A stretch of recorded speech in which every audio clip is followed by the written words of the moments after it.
do you attempt something we're starting to see happen in the market?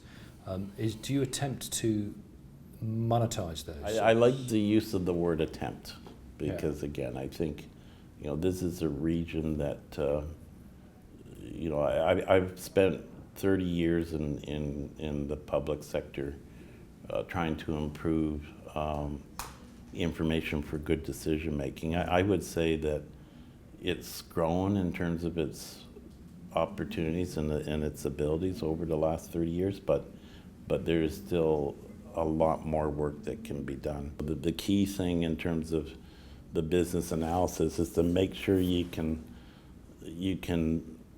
break it out in ways that you can explain it to everybody. Yeah. Some people will be much more interested in the hard evidence and the hard benefits or costs. Others will be more interested in the short-term cost versus the long-term cost of an investment.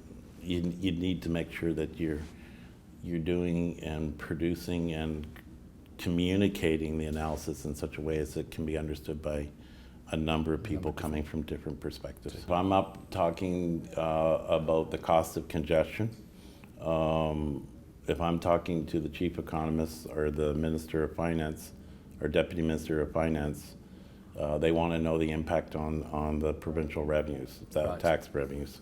And I have to be able to show them ultimately what that impact's going to be. So you're translating something which sounds quite qualitative, like congestion, into dollars impact on the public purse. But if we look at the biggest savings that comes about from reducing congestion is reducing trip time, and that reduction in trip time can be used by someone to spend more time with their children, or it could be more time spent with their parents, or it could be more time spent providing economic potential through employment.